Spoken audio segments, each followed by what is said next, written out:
The past 2 years, I've studied Vermont's Lake Champlain's water quality. They've also been suffering from cyanobacteria blooms, but since the 90s. So they've been researching this for a long time, and they're also very proactive in dealing with this issue. And with my background, and then talking to James what White Memorial focuses on, we decided to create a website and an app focusing on this one issue, and that's the cyanobacteria issues in Bantam Lake. So the purpose of creating this website was to give you, local communities, access to real data, facts, and current information about these blooms in the lake. The next page we created here is called Cyanobacteria Facts. So if you have any questions about what this is, why is it toxic, what creates these blooms, what time of year to keep an eye out for this on the lake, as well as a little history about the importance of these things.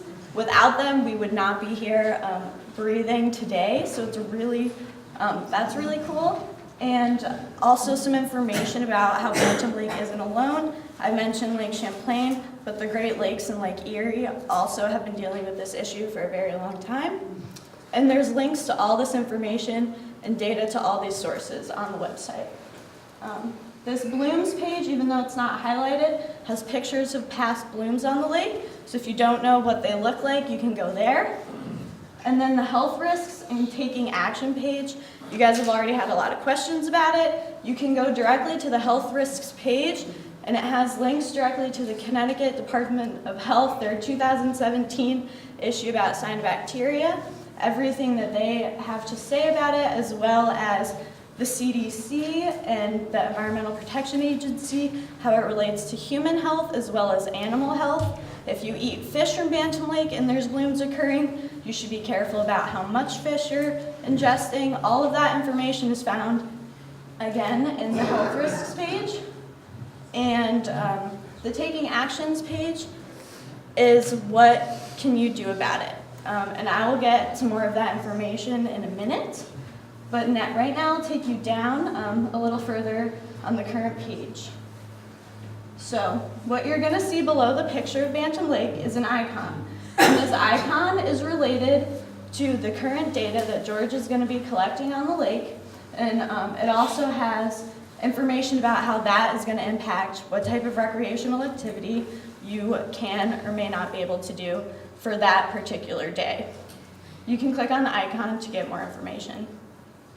But right now, I'm going to show you, these are the various icons you might see.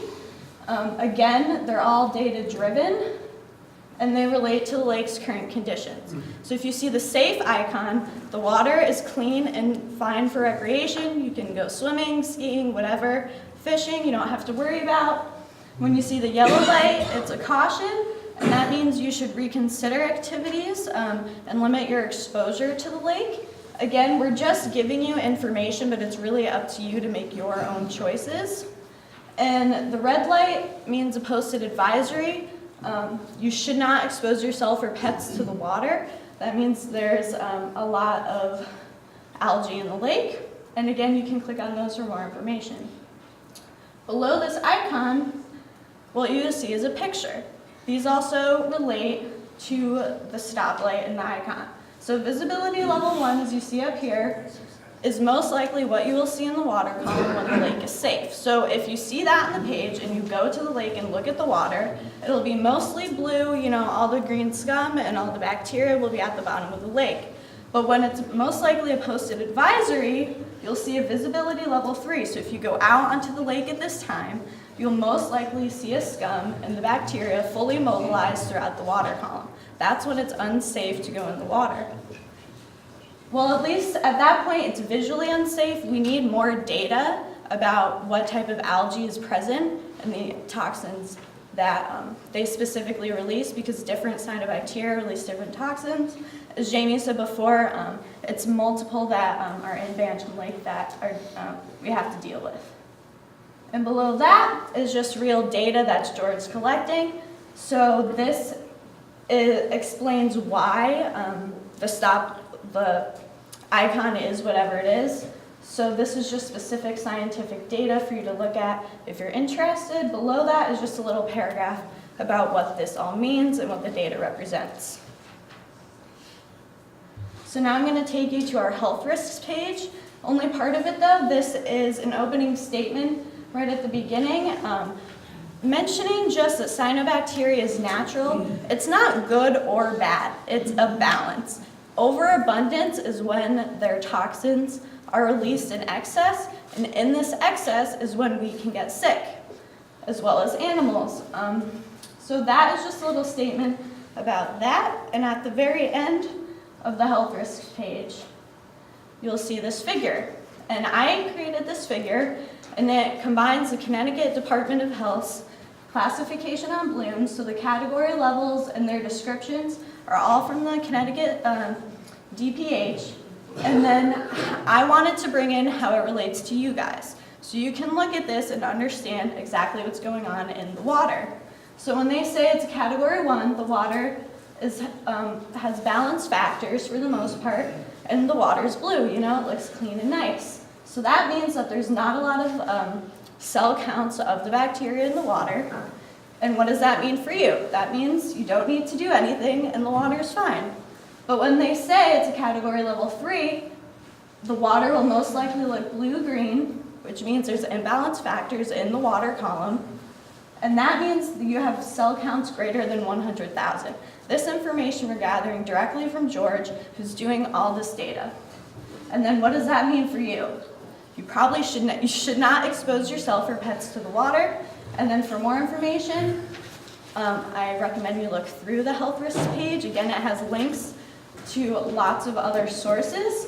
And then also, if you're out on the lake, I recommend that you take a picture with our app, and I will get to that in a little bit.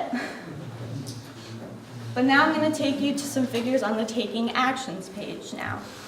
So this is, again, something that I created, and this is about the individual. This is about you, the community, the people that use the lake, that may or may not live right on it.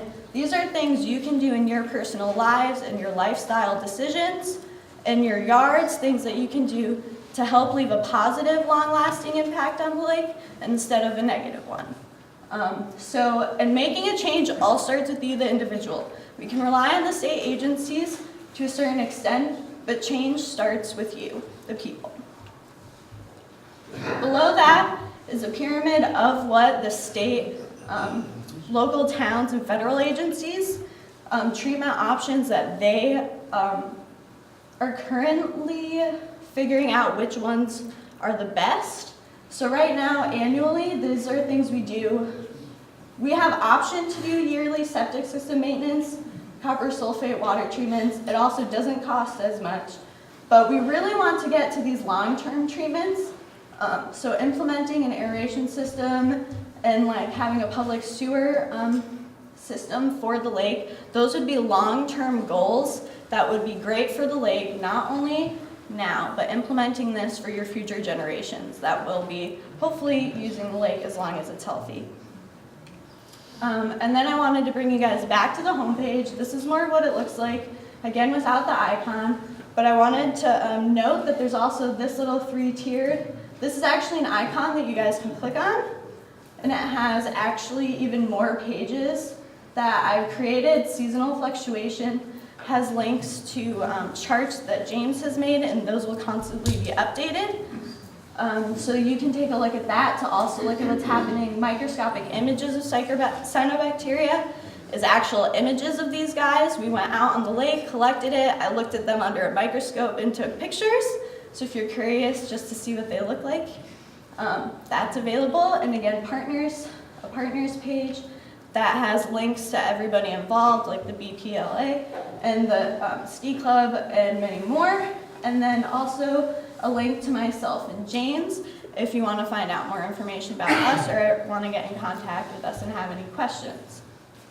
But now I'm going to switch it over to our app that I created.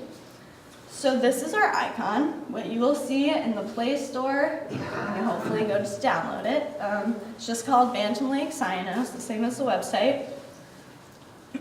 And I know it's a little small, but this is just the home screen. Again, it's the same image just on the website.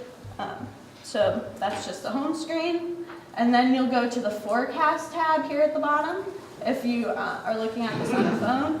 And this is linked directly to the website. So as the website is updated regularly, this app will also be updated regularly. You can click on it to find all the visual images and the data, and all past dates, as you can see here. And then our About page lets you know that cyanobacteria blooms are out in the lake annually. So this is something for you to use actually directly out on the lake. So the use of this app is really to have a user interface between the scientific community, the lake managers, and you, the people who use it. So what we would want you to do with this is if you're out on the lake and you see a blue-green, if you see blue-green algae, if you see a paint-like scum, if you see a bunch of dead fish, we want you to take a picture of it. We need you to take a picture of it. And you can do that by just going to our Take a Photo tab right at the bottom here. You can post a picture, video, or text us some information. And then, so what will happen is after you click that, it will have something that says email and then your picture. Please put in your email because after you submit it, this information will get directly emailed to James, and we will be able to use this as another source of data collection. It will also have a GPS monitoring thing in it, so we can go out on the lake and directly look at whatever it is that you reported to us. And that's also why we need your email at the top, so we could also get in contact with you and possibly ask questions about what you saw in case maybe it's something that didn't last long or only you saw it, you know? So that is really the main purpose of this app, is for you to get involved, and so that you're not only helping yourself, but you're helping us get better data to make better management and treatment options for the lake. And then just the settings page, there's not much to it. It has some contact information if you need it. So this is basically a tool for you guys to use and understand how this issue is impacting the lake, and also seeing how the data changes and how you can't predict what's going to happen. It's very unpredictable. So yeah, it's important to stay updated and aware. So I love my town for your name, and they have found how we're together in this game. These planted seeds show such honor for their ground, and when there's need, you'll see the wagons circle round. I love my town.